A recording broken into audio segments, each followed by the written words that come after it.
And welcome back, everybody, to another episode of Music City Gold on the Penalty Box Radio Network. I am your host, Kyle. With me, as always, are my co-hosts, Daniel and Matt. Hello. Hey, guys. Boom. Another perfect shot in the frame without me having to mess things up. So, boys, it's been about a month since we have recorded because, we had things like the All-Star Game going on. We had life in general going on. And I can tell you, Matt and Daniel, if we could not have picked a better time to start a recording because in 24 hours, the Preds have made tons of changes. And, we got notes for this show, but we may just spend the entire hour talking the Preds because there's just so much stuff going on, guys. Yeah, it's full on fire sale. It's been hard to keep up with my Twitter feed over the last 12 to 24 hours. I mean, it has been a nonstop onslaught. We'll get into more of the juicy details, but all I can finally say is it happened. It has finally happened. They have picked a direction in which to go, and I could not be any more happy. It's literally I'm ecstatic as a Preds fan today. So, Kyle, I always come very prepared. I always have done the research. I got a ton of notes, but today it's been so juicy that I didn't even really need any notes. It's all right here. I got a couple stats lined up, but other than that, it's been crazy the last 48 hours or so. We've been living it. I cannot wait to talk hockey, Kyle. Well, let's start this episode off on a light note. Boston Bruins goalie Linus Ullmark scores the goalie goal. He is the 13th goalie in NHL history. Ironically, the last goalie was Pekka Rinne in 2020 versus Chicago to get a goalie goal. And one thing I love seeing is when a goalie gets that goal, they get to finally participate in that, fist bump line. And Ullmark looked amazing. I was reading an interview with him, and he said that when he got the goal and the huddle they got around him, they were like, you have to go to the fist bump line. And it's just amazing to see him. And he's a good goalie. In fact, he's a front runner for the Vezina, if I'm not mistaken. Yeah, he's probably a front runner right now. I mean, Boston is absolutely just mowing people down at this point. And they just got better, too. I mean, we can talk about that a little bit. Didn't they? I think they acquired 2 different people from the Washington Capitals. So, Kyle, you can look that up while I'm talking about it. But, yeah, I mean, he is the beneficiary of a really great team. But to go back to the goalie goal, it was a very clean goalie goal, much like Pekka's. I mean, puck was kind of trickled. I think it was like a turnover play, kind of like mess up on their part. I will say Pekka's was a little further, and it was like from behind the net area. But, I mean, super clean. You can't go wrong. And I think he actually participated in the goalie challenge in the All-Star break for trying to shoot it at the net because Saros participated in that one as well. So he was a little bit warmed up, I guess, for the actual game, and he sunk that. Do you have the players that were traded? Yeah, I do, right there in front of you. So who did they get? A bunch. So it was a 3-way trade. So Boston acquired Garnet Hathaway and Andrei Svechnikov from Washington, and from Minnesota they got Dmitry Orlov. Minnesota came in as a trade partner. Picked up Dmitry Orlov from Washington as well. So yeah, Dmitry Orlov went from Washington to Minnesota to Boston. It was just retaining that salary, I think. So so Boston gave Minnesota a 2023 fifth round pick for that. And then Washington Capitals acquired our old friend Craig Smith from Boston and got a 23 first round, 24 third round, and a 25 second round. And also got Andrei Svechnikov from Minnesota. So one of the very rare 3-way trades you see in the league. So, Matt, how do you feel about Boston getting a little stronger and getting rid of your boy Craig Smith? Yeah, that's fine. Who was it they were talking about today? Somebody else made a move for this was the opposite. So Boston got rid of a scorer and got a defenseman. So that's the main story is they got rid of Craig Smith and got Orlov, who's defenseman. I forget who it was. The Lightning. Yeah, the Lightning. Was it Lightning or Tampa? Somebody else got another high defenseman and they needed to score. But yeah, Boston is on fire. So it's same thing, though. I don't know that they needed same thing. They didn't really need any scoring. They needed a defenseman. So should work out. 3-way trades. That's awesome. And I don't know if you guys saw, your boy Shea Weber actually is now getting paid by technically. Vegas. Yeah. Or no, Coyotes. It was. It's the Coyotes because Vegas shed the contract so they could probably make a little bit more cap space so they wouldn't be too hard pressed. I think they were slightly over, so they had to get like under. Yeah. So yeah, they had to shed that contract. So it's very interesting to see some of the cap jockeying that has been going on. Where like Minnesota has a little space, so they've been taking on some to get picks. Which no spoiler alert, Preds are now in that situation now, or we can also do the same for facilitating some cap space, and we might be dumping some more off here pretty soon. But yeah, that was and that goalie goal was awesome. Nice to see. Boston is just absolutely crushing it. But I mean, I have to transition to some of the other trades that are kind of hurting Matt a little bit, and that would be with the San Jose Sharks. So your boy, he's gone. So New Jersey snatched him up. How do you feel about this? That hurts. I love if I'm watching West Coast hockey, it's San Jose for me. I love Timo Meier. It's Timo time, baby. I watch it all the time. Timo is having the best year of his career. He's on fire. He's lighting up the NHL. So if you're ever going to trade him, now is a great time because you got a huge value on him right now. But that being said, it's tough to see him go. And it was, I think, within a couple of days after they retired Patrick Marleau's jersey. Marleau now owns Gordie Howe's record for most games played all time. So it's a whirlwind of emotion for the Sharks as well. It's especially I forget the other team that was in the mix. They were like, oh, he can either go to New Jersey or somebody else. And I was like, God, please not New Jersey. And it was freaking New Jersey. So I'm not going to watch New Jersey games. So my time of seeing Timo is fastly coming to an end, I think. You mean you don't want to watch the Devils, win the cup this year? Because, they're going to, good chance they might get it. Probably jinx it just a little bit saying they're going to get it. But, no. Devils have this trade with San Jose, and I'm looking at it cap friendly here. And there's a lot of conditions on the Shark side for these things. So The Devils got Scott Harrington, Timo Meier, Zachary Eamon, Santeri Hataka, and Timur Abragamov. Yeah, these are all like low. And a 24 fifth-round pick from Colorado as well. And San Jose gets Andreas Johnson, Fabian Zetterlund, Nikita Hituk, and Shakir Mukhamaduyan.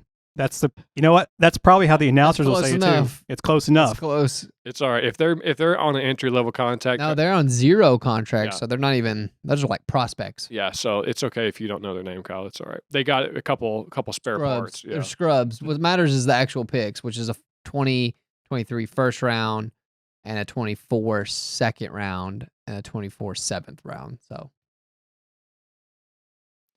but as far as the trade actually goes, it is not a surprise that Jersey wants to pick up more scorers because, as you alluded to, Kyle, Jersey is actually doing some serious business this year, which is not how it's been in the recent years, in the last 10 years. It's nice to see Jersey making some action. I like to see my underdogs kind of come in and mix it up a little bit, especially on the East Coast. The East Coast is really interesting this year, so it's going to make it even more juicy. But good on the Jersey to pick up some more scoring.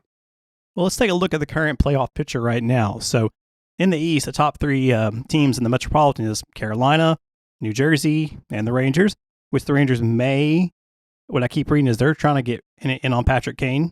I hear it's very likely to happen as well. Get up there with his boy Panarin as well. Oh, man. That'd be an interesting combo. And then the Atlantic's got Boston, of course, Toronto, Tampa Bay. We've seen this win previously. I'm expecting Toronto to probably get knocked out first round again. And the wild card so far is the Islanders and Pittsburgh. With, ironically, if I'm reading this right, Buffalo's not far behind, like 1 point out of the wild card spot. And Detroit's back, 3 points out. Detroit, Kyle. 4 days ago, we were in the last wild card spot. We still got 2 or 3 games in hand, so don't be throwing disrespect on Detroit. Whoever it was, Pittsburgh freaking won last night. That screwed me. They needed to lose, but whatever. We're still in the hunt, Kyle. Well, then if you go over to the West, Matt, you got Dallas, Minnesota, and Colorado, which, who would have thought Minnesota would be back in the playoff race after a couple of bad years, but hey, it happens.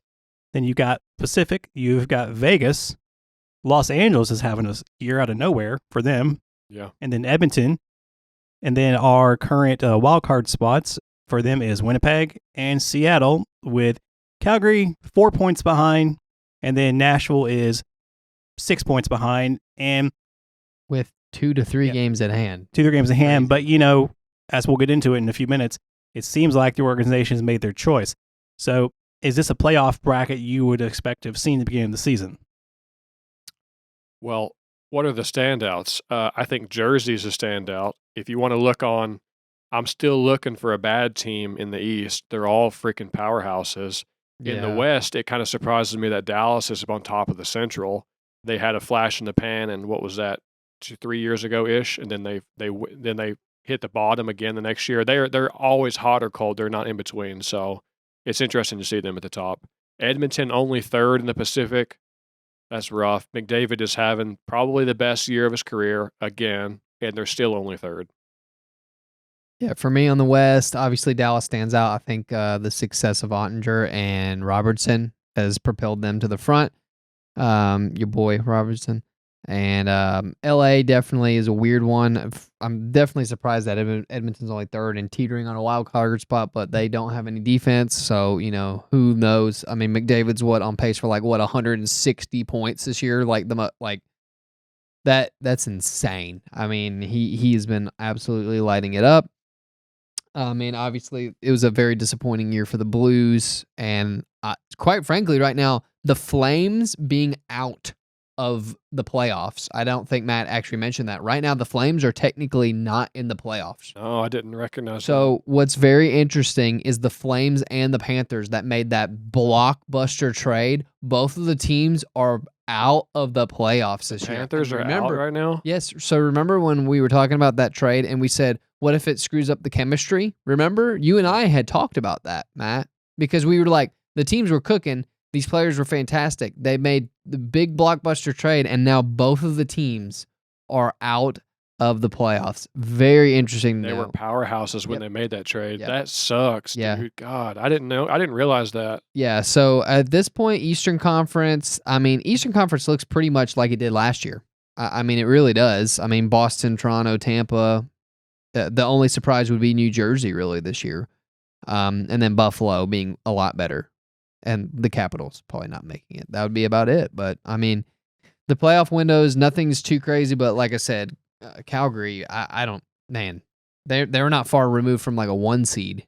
So this is a super disappointing year. I mean, you got to put this in perspective. The Preds right now have a better win percentage than the Calgary Flames. And we had basically 3 lines the other night rolling. The Calgary fans have to be very upset with the performance that they're getting right now. And on top of it, they're not even selling. We're actually embracing the sell mode. So we're somewhere in the middle and are getting future assets now. So, I mean, I'll take it for what it's worth. You mentioned something a minute ago off camera. I'll take the credit for it, even though you said it. It kind of sucks because the East is so powerhouse right now that it almost is like, does Colorado have a free ride all the way to the Stanley Cup Finals at this point? Which sucks because that means I'm getting finals quality matchups in the first, second, and third round of the East, which is what we had been saying for a couple of years, which is why there was talk of realignment. Some people want to go back to the 1 through 8 and get rid of the wild card thing. There's been talk of that. They did the reseeding thing a couple of years ago. It's going to be, I don't know. It sucks because I'm not a fan of Colorado. I think they're a little too hoity-toity and too cocky. I don't want to see them get sat down, so it sucks that the West is so poor that they almost have a free ride to the finals. Well, right now, the way it stands, I mean, Colorado just now got healthy. I mean, Makar has been in and out injury, and McKinnon was out for a bit. They're both now coming back, and then they still have games at hand, so technically they're probably going to finish first in the West. So, yeah, I do feel like that they are going to have these. And to point this out, a lot of these trades, these blockbuster trades that are going on before the deadline have been all Eastern Conference teams. The West are not loading up. So what's happening is you have the bottom feeders or the middle of the road, like the Preds, are selling and getting tons of picks to get better, but the top of the West isn't buying those. So it's very interesting that everything's going to the East. The East is basically loading, basically selling the farm. I mean, at this point, the Leafs and the Tampa Bay Bolts are all in. I mean, They are completely in. We didn't even talk about the Leafs trade. They actually just made one with the Blackhawks for Jake McCabe for a defenseman. So that actually takes them off the board in the Ekhom sweepstakes. So now I guess the front runner for that, well, we can get into that a little later.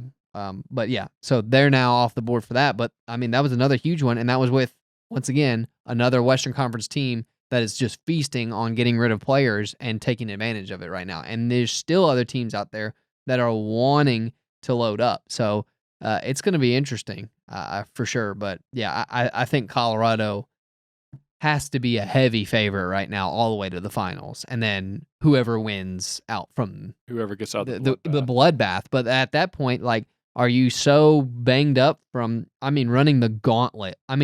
Just the Atlantic. The Atlantic division alone is Boston, Toronto, and Tampa Bay. That's just your Atlantic division. Good luck. Seriously, good luck. It's gonna be insane. Boston has lost 8 games in regulation. Yeah, it's hard to see them losing. I was talking to my friend from Boston this week. He went to the game the other day, and we were talking about it. He was like, I was like, dude, yeah, it's going to be hard to stop Boston this year. But if you want to look at some of these other blockbuster trades, you talked about, New York acquired, Rangers acquired Tarasenko. So everybody was like, oh, they made room for Tarasenko. So now Patty Kane is out of the deal. Apparently not. So they get Tarasenko, and they're still hunting and still likely to acquire Patrick Kane, which I find incredible. I don't know what else they're going to have to swing to make it happen, but word is before the weekend's out, Patrick Kane will be traded, and probably to the Rangers as well. Who else made the blockbuster list, Kyle? Well, Preds did make that blockbuster list. That's the last biggest one. Daniel's already covered the Jets, not the Jets, but the Leafs and theirs. And so that does lead us into the Preds. And so before we get to that, though, the biggest blockbuster of all for the Preds is the fact that GMDP is retiring. Basically, it came out yesterday on Sunday that pretty much effective immediately, Barry Trotz is now an advisor to the Preds for the whole thing. And July 1st, GMDP is going to step down, and Barry Trotz is going to take his place as a GM. And I'm, for one, actually kind of happy about this. And the press conference today, Daniel will talk about a little more. David Poile said that about 3-4 years ago, he was getting ready to retire. And then Barry Trotz, he was talking to him, said, I'm not going to be coaching next year, which was this year. And he said, well, how about you come on and start doing the process, coming on as new general manager? So I'm excited. It's a new era for the Preds. And, Preds are currently middle of the road. We've got a 3-game win streak right now. We seem to be picking some life up, but I'm glad that so far from what we've seen, we're not doing this middle of the road. We're actually going to be selling pieces off. We gave Nino Niederreiter to the Jets. And so, Daniel, we'll start with you. How do you feel about this?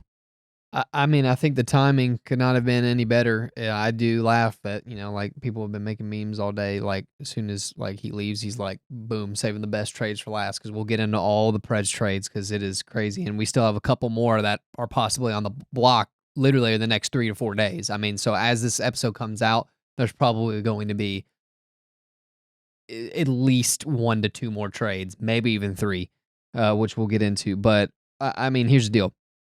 Poile's been getting super old, and he's been kind of seeing the writing on the wall, too. I don't even know. What's his age? Look that up, Kyle, for me. Just Google that. He's got to be up there. That said, we owe a lot to David, and somebody brought this up online, a lot of Washington's success and a lot of the Predators' success have been because of David. So regardless of how you feel about, winning a cup and, how he's managed the last several years in particular, he got us to where we're going, He is 73.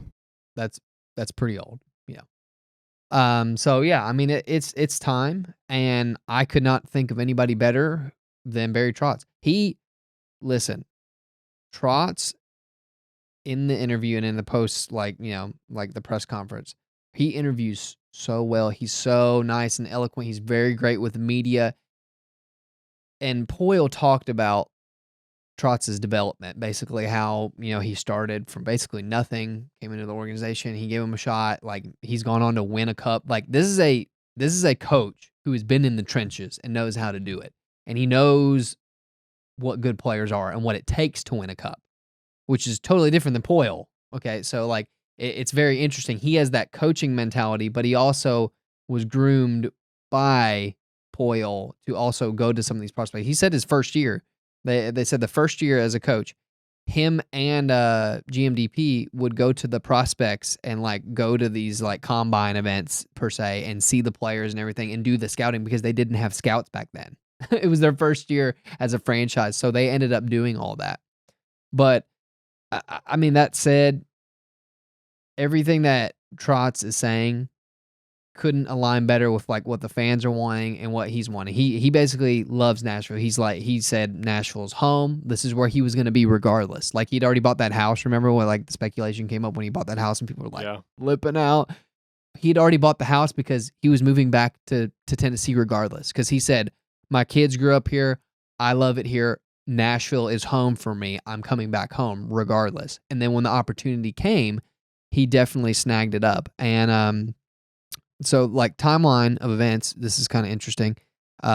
So he told GMDP in December that he was basically done coaching and that he was kind of interested in like maybe doing the, possible GM thing. So that wasn't finalized with the ownership group until mid-January. David had already waived Tolvanen in December, by the way. So Trotz was definitely not in on that.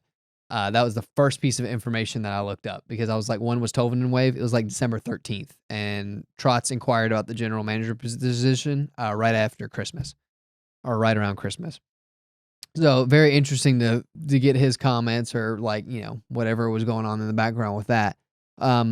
But that said, Trotz wants to win a cup. He doesn't want to just get in the playoffs. Okay, so that's the mentality difference. Is the last several years it's been like get into the playoffs, let's see what can happen. I mean, let's be honest. We've heard that said multiple times. Trotz literally said he's in the interview, he was like, no, he's like, I saw what it was like to win a cup in Washington and take it to the streets, and he's like, Nashville deserves that. That's what we want to bring to Nashville. That's literally what he said in the like, and I'm like, that's what you want. And I'm sure the new ownership wants that too. And I guarantee you, when was it that they announced that the Preds were actually being sold? Was it a year ago? About a year and a half ago? Sometime in the summer, I thought. Okay. So we know that there's like the stage process, like every year or so, like more of it's getting bought up by the new ownership, Bill Haslam.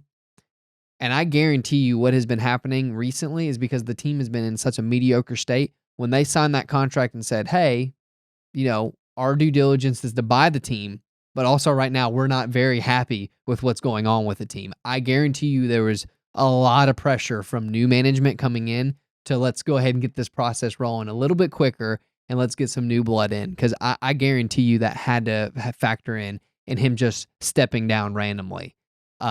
So that said, I just don't see Poile just like, quietly going off into the sunset immediately. And on top of that too, they're still letting him be as an advisor. So he can still like talk to Trotz if he needs some advice. And he said he's surrounded himself with all the best people. His son Brian also is great with the cap. So he's still staying on in the front office. So you're basically just getting the new management's idea of what they're really wanting, and they want a cup. They don't want just this mediocre status of first round exits. But from everything that I saw on the press conference, I mean, I'm super ecstatic. And then, we're just now waiting on a possible coaching change. So we'll see what happens with that. Because Trotz also did mention that he wants a relationship like he had with Poile. Interesting to note. Well, Matt, what do you think about this? Well, we'll start with that.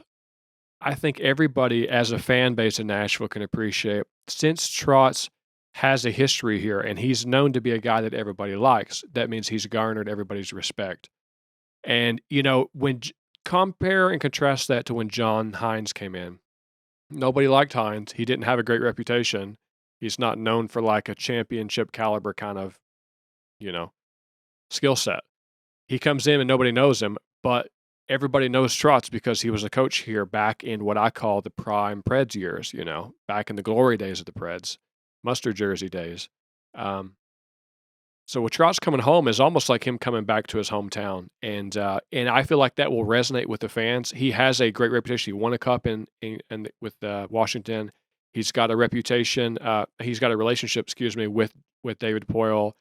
So David Poile can kind of teach him and train him. So they work well together. He's great with the media. I think he's going to have a rapport with the fan base, and I think he's going to have as good of a skill set. He might be kind of a young up-and-comer, but he's been in the league for a while. He's been in Nashville for a while. So as far as people who could land in this spot, if I have to take a rookie GM, I'm taking him all day long.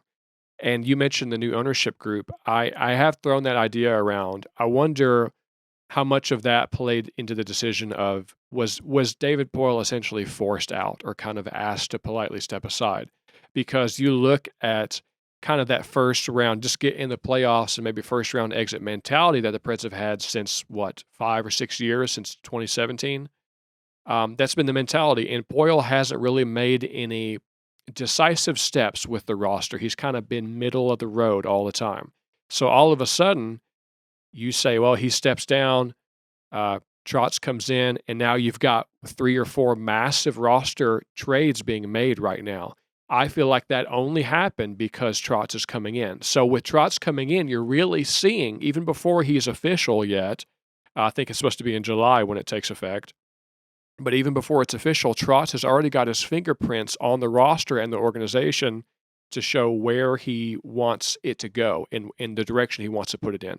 He could go sell, he could go buy, but at least he's picking a freaking side of the road. And I feel like that was one of Poile's almost like errors in that he couldn't make a decision. So at least we can see that. But I am curious how much of it was him being asked to leave. Maybe he's got such a report that he wasn't asked, but some behind the scenes, they might have said, it might be time. We got new ownership coming in. We're kind of thinking we want to do this different style of direction for the Preds. So maybe it's time. Well, then let's get into the trades that we've had with the Preds over the last several days. So, as I said earlier, starting on February 25th, Nashville sends Nino Niederreiter, who happens to be one of Roman Yossi's best friends, as Niederreiter said today, to Winnipeg, and Nashville received a 24 second-round pick. And they was also able to clear about $4 million out of the cap space, which was good. And, my first thought was, that seemed kind of low for Niederreiter, considering the success he had in Carolina and then coming over to us.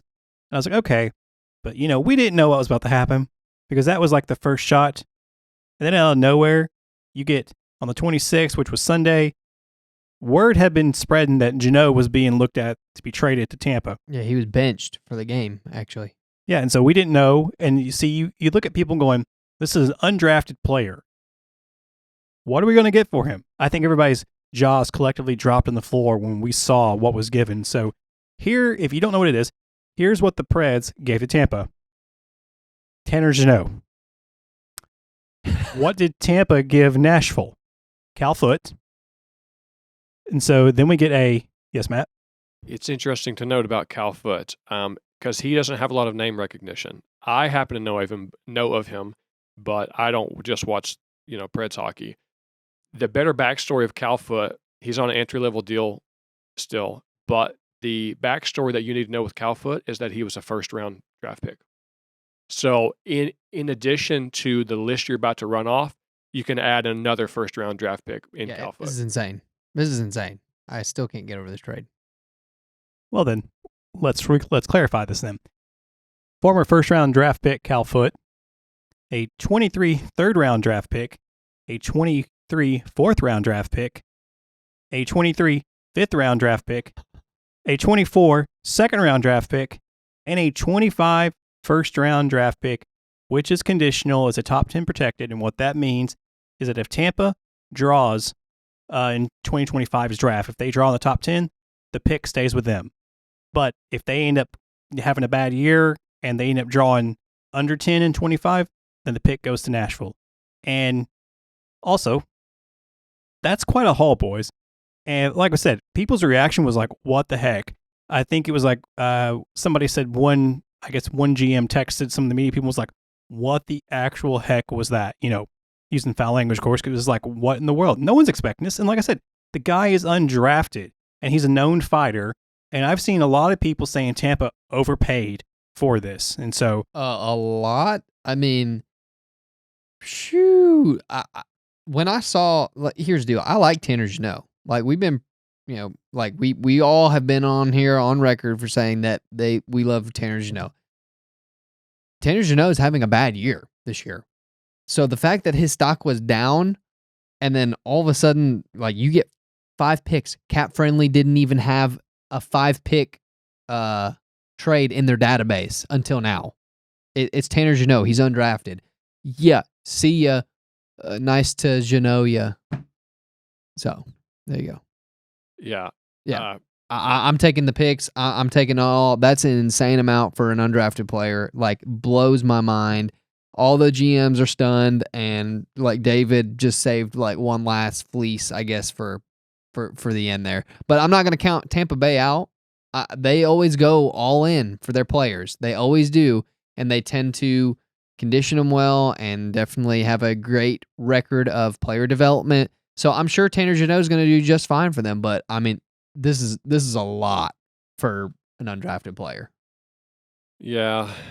You look at it, that's just a first-round draft in Calfoot. So a first-round player, first-round draft, second round, third round, fourth round, fifth round. It's a whole draft class. Why I can't think of a player in the league you would do that deal for. Tanner Jeannot, somebody said on Twitter, "Oh, is that a bad trade?" Oh, well, let me Google Tanner Jeannot real quick, and then I'll tell you in a minute, because nobody knows who he is. Yeah, we love him as a Nashville fan, but if you thought Nino Niederreiter was only worth a second-round pick, I'm thinking Tanner Jeannot is like a second, like a third round, second and a third. I don't know. Like, he ain't worth all that.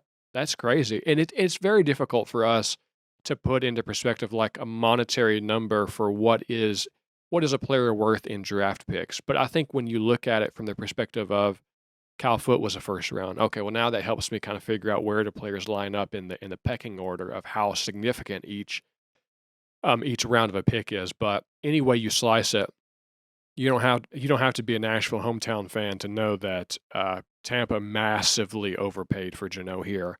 And the only logic is that, this was the player they're looking for. They wanted a gritty, tough guy. Young guy, too. He's also younger than Niederreiter by 6 years. So that's important to know. Yeah. But even if that's the guy you want, I heard Nashville was only asking 2 picks. I forget exactly which rounds, but they were only asking for 2 picks. And they got, 5 picks and a player? I just don't understand how that happened. So I had to look. I was like, okay, who's the freaking GM for Tampa? It's Julien Brisebois, he's been in the league for like a decade, though. He's been under like Yzerman's shadow, and Yzerman was the best trade maker in the league when he was GM for Tampa. That's why Tampa kicked so much tail in the last 5 years, is because Yzerman was in charge, and now he was under his wing. So it really catches me off guard to see this GM make what I would consider a rookie move, because this is a significant overpay. Well, if you look at Cap Friendly's acquisition of draft picks for Nashville for this coming draft that's going to be in Nashville this summer, they've got a first-round pick of their own, second-round pick of our own. We've got a third-round pick of our own. We also have now San Jose and Tampa's third-round picks. We have our own fourth round. We have Toronto and Tampa's fourth-round pick. We have our own fifth round, and we have Tampa's fifth round. And then we have our own sixth. The only round we're not going to be drafting in this year is the 7th round. And when you get to 24, we've still got a first. We've got 3 seconds. We have a third. We've still got plenty of draft picks. 3 seconds in the 2024 is insane. And then we have 2 firsts in the 25. I mean, this is crazy, but we haven't even gotten to the point where there's 2 other players that are highly likely to be gone already, like this week as well. So on top of these picks, we also have a top 10 prospect pool right now. We do. Right, it's right at the top 10. So Milwaukee's been killing it. It's supposed to be, but I really am looking for your coach Hines to leave. That way I can see the fruits of that labor. I fully agree, which that's the last thing we will get to on the list here. But we have a top 10 prospect pool coming up. You still have several of these Russian players that need to get signed. I think it's Svechnikov and some others. Askarov is already over here killing it. We have Evangelista. We have some of the other ones that have already been coming over and doing well in Milwaukee. Milwaukee's been doing a fantastic job for us. But then on top of this, you're talking. Yeah, that's another one. Joachim in the Finnish league. There's a possibility he comes over. Zachary, he's supposed to come over. So yeah, I mean, this is crazy. You got Egoat still on there as well. So yeah, you're looking really good as far as prospects are going. And so we can also try to discuss some of the other possible trades that we have on the block here too, and that's Fabro, which I've been hearing rumblings of the Sharks for whatever reason. I don't know why they're extremely interested in Fabro.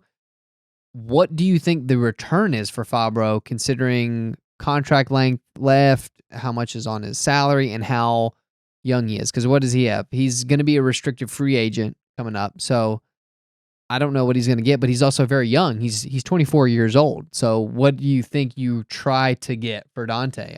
I don't know if you get a first round. I mean, if you got all that for Jeannot, I say sky's the limit.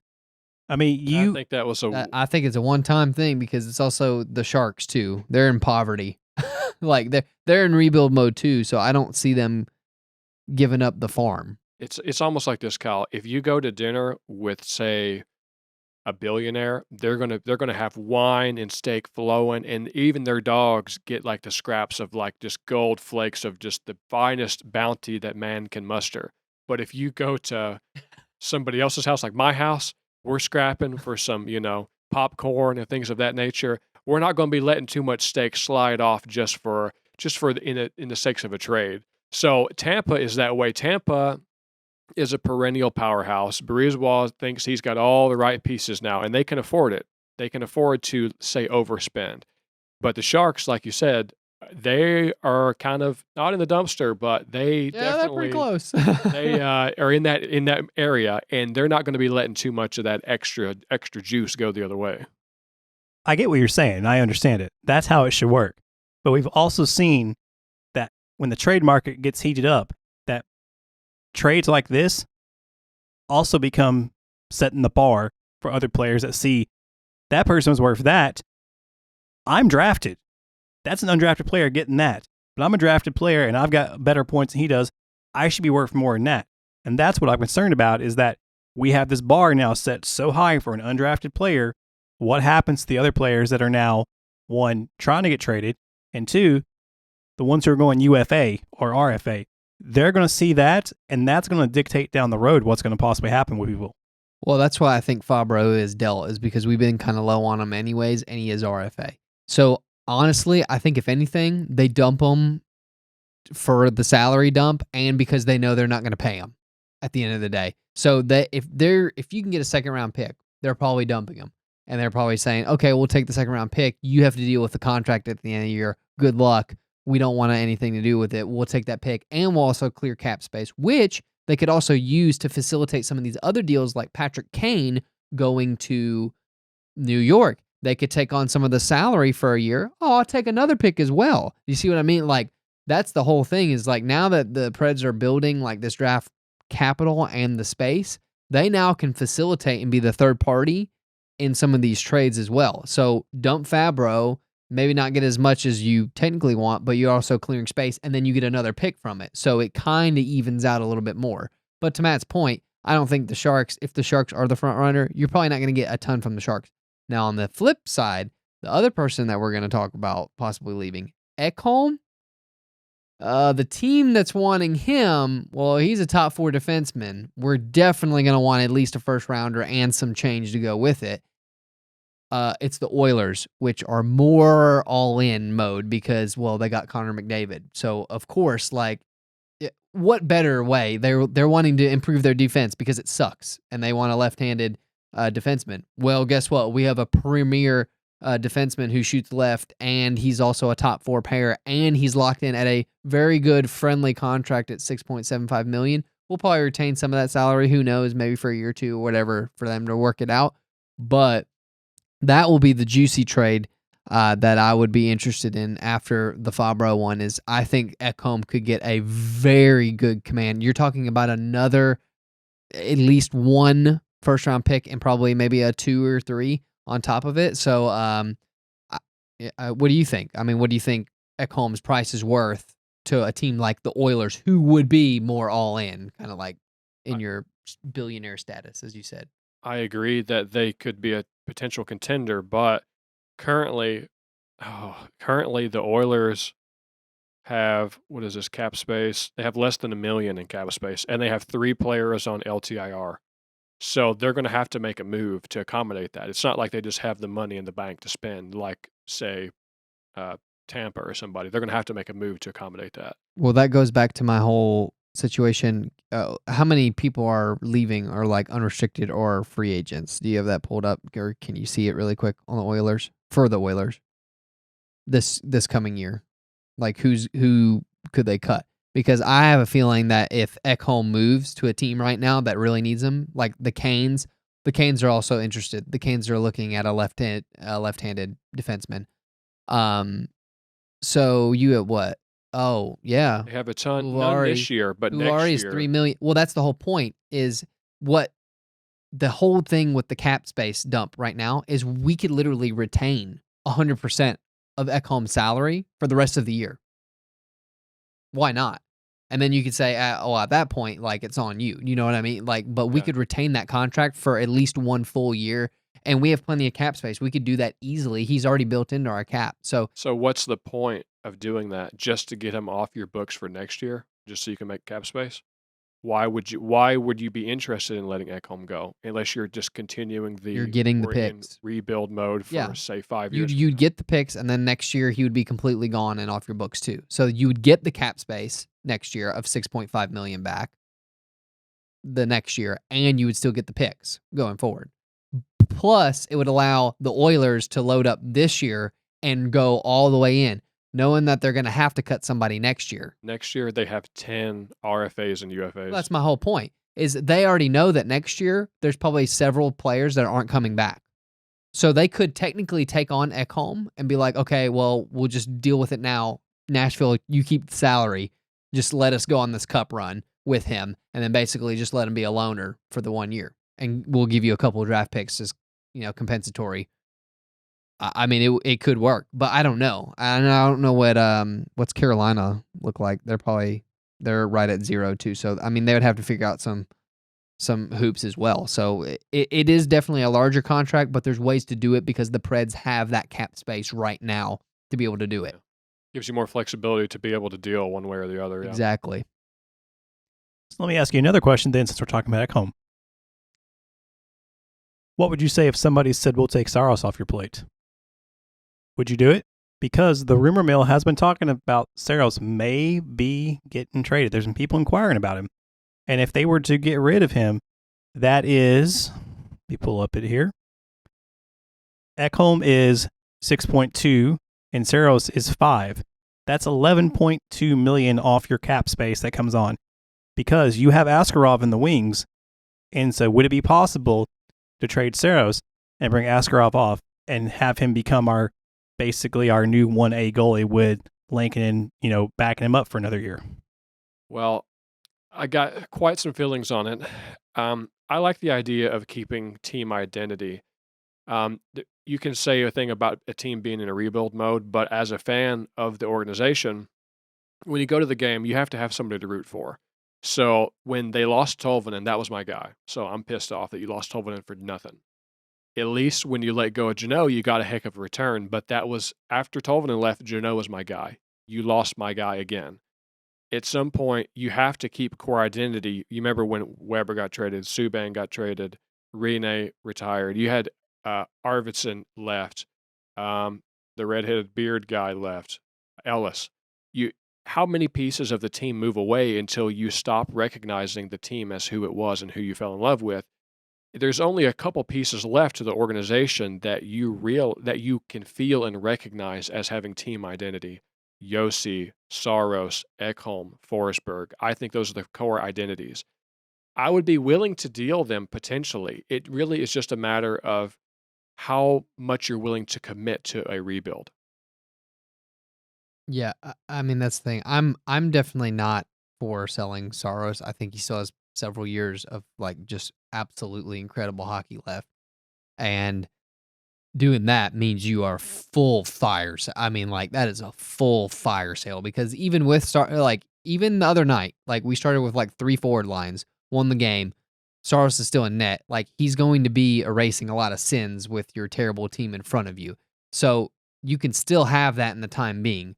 But if a team calls, you're obviously not going to like say, oh, he's untouchable right now because you're seeing some of these returns. Like, I mean, the Jeannot one was crazy, but it would have to be astronomical for me to get rid of Saros. I'm talking like, I don't even know like what would be a good return for Saros at this point, but you're talking multiple first round picks, if not prospects. You know what I mean? Like it's got to be an insane amount for me to part with Saros because you'd basically have to make me an offer that I could not refuse, and then I would go for it. But at that point, at the end of the day, I don't think Saros is traded.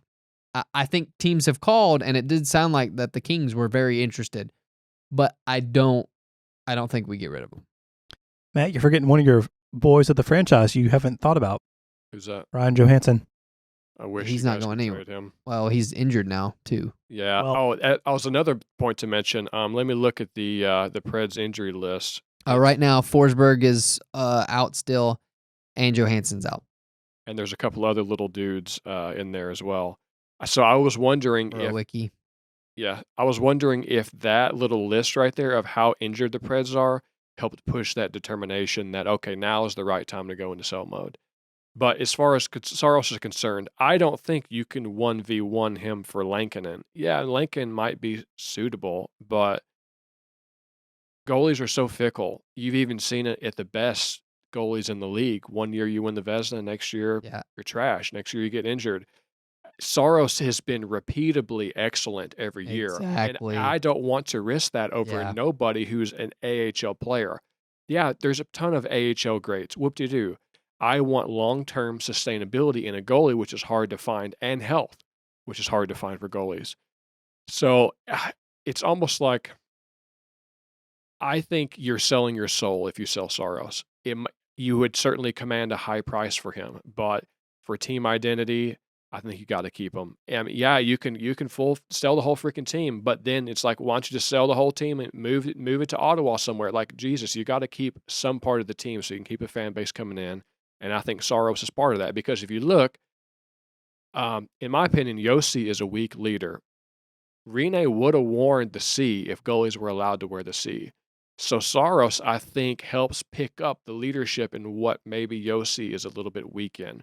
I don't think you can afford to lose Yossi. You've lost Saros. You've lost so many pieces already that if you do, I think you're selling your soul. Yeah, I think at the end of the day, he stays. Obviously, Yossi's untouchable. Forsberg is untouchable, and probably Matt Duchene. Those are probably like the 4 that you keep. I mean, if somebody did inquire about Matt and it was through the roof, then yeah, you're going to trade him because he has an $8 million contract. But that said, Matt Duchene's also had very decent production. So I can't fault him comparatively to like Johansson or even Granlund. Granlund's been really bad this year, which has not been good. That was a signing that looked really good on paper immediately, and then all of a sudden, like, he just seems slow. The other night at the game that we were at, Kyle, he looks like he's lost his step. You mean that John Hines system stuck him in the mud where he can't produce? Shocker. Well, last season when he was with Hines, he had like how many assists? Yeah. He looks physically slow this year. I don't know how to put it. Like in perspective, we were at the game, the Canucks game, and he just looks like he's lost his edge, and I don't know what it is. But the Hines thing, which we can segue into that as the last subject, I think the writing is on the wall already for Hines. Trotz is a coach. He's coming in with a coaching mentality, and he knows how to coach.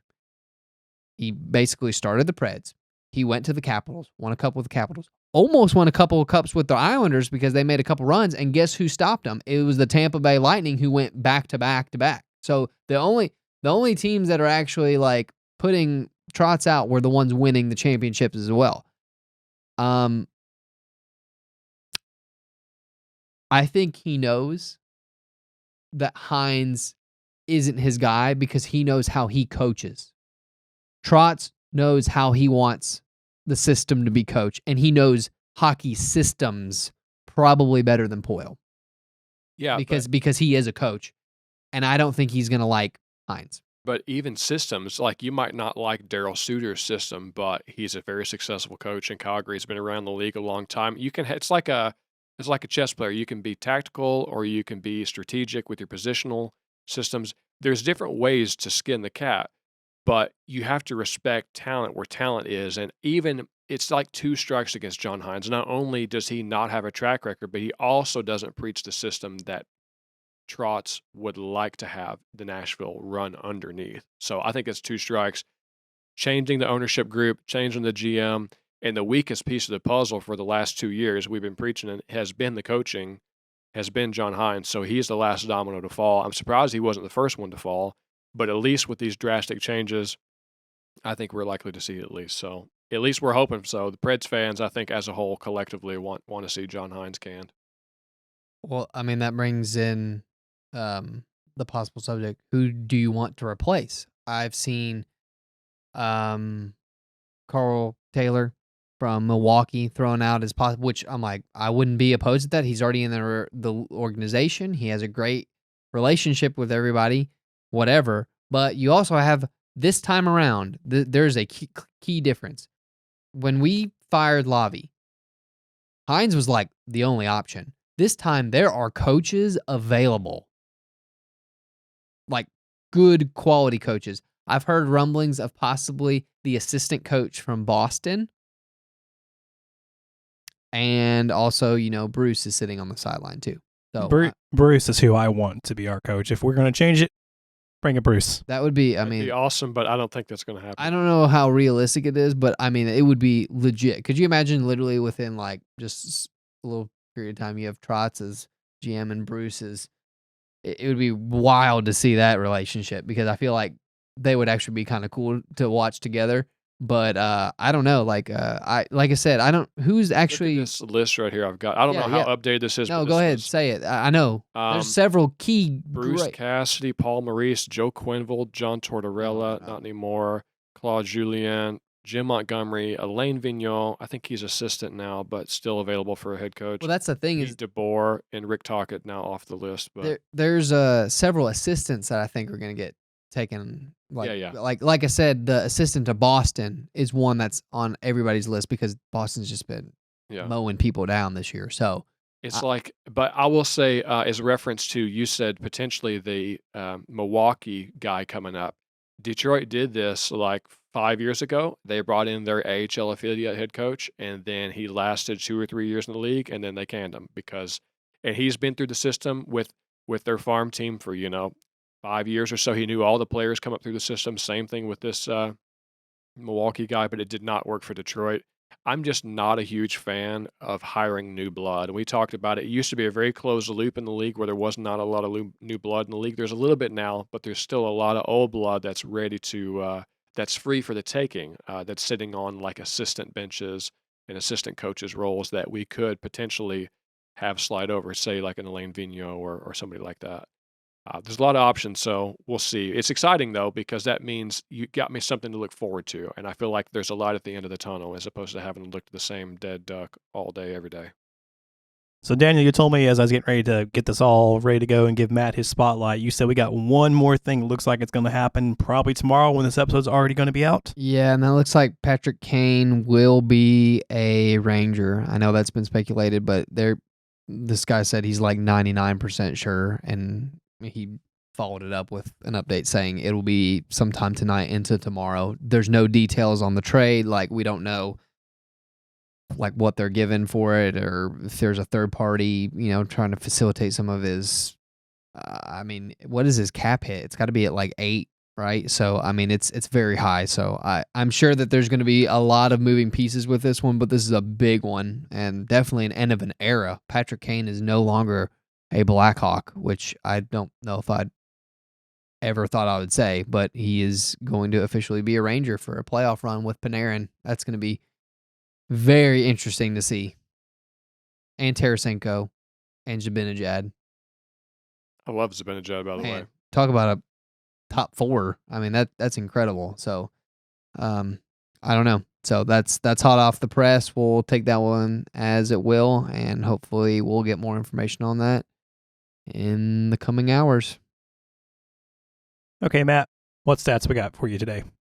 Yeah, a couple things we'll end the show on, Kyle. I like to mention now we have announced that Pekka Rinne's statue is going to be unveiled March 25th. That's a Saturday game. I think I was supposed to go to the game the weekend before that, but I think I'm going to change and go to that game. Good idea. Call.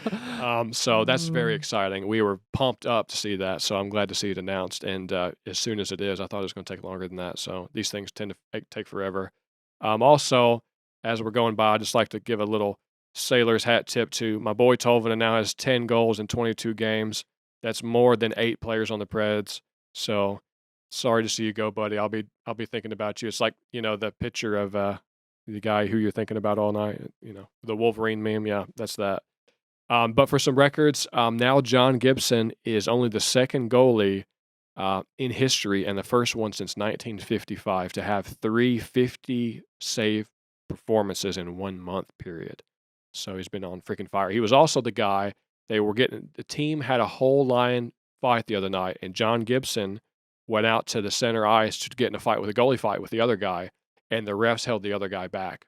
And then some idiot media guy on Twitter said, "Oh, we know we want to see goalie fights. They're exciting, but they're bad for the game." And everybody was like, "What are you talking about, bad for the game? Everybody wants to see a goalie fight. That would be the best thing in the world. It's like old school Mighty Ducks time, man. It's not bad for the game, you idiot." So it sucks that he didn't get in a goalie fight. We all wanted to see it, but that's all right. He's been kicking butt. And then I'm going to give a hat tip to my boy, Mark Giordano, son. Talked about trades. Well, guess what? He is now the all-time leader in block shots. My boy, Mark Giordano. So, Daniel, what games we got coming up? Oh, man, we're going to try to run the gauntlet here of some easier games right before the deadline. But we do have Pittsburgh, which is a game that Matt will be glued to, considering the standings. Pittsburgh coming up, then Florida, Chicago, Vancouver, Arizona, and LA Kings. So hopefully sometime in that near future. Oh, and Anaheim. So this is a very easy stretch for the Preds the next 2 weeks. I guess that was fortunate or unfortunate, but take that as you will. You need all the points you can get at this point. We'll see, but the trade deadline is March the 3rd. So we only have 2 games before then. So if we have any more movement, it will be in the next 2 to 3 days. So you're about to see a lot of stuff go down. So yeah, that'll be it. And we should be recording by then. And hopefully we'll know every single pick that we have, all 30 of them probably at that point over the next couple years. So. And who knows, by this point, we could have traded Matt for somebody else. So upgrade maybe. That's right. But guys, thank you for joining the show today. If you like us, you can find us on YouTube at Music City Gold. You can also follow us on Twitter at Music City Gold for all of our hot takes. Or you can also find us on penaltyboxradio.com. Until next time, we will see you on the ice.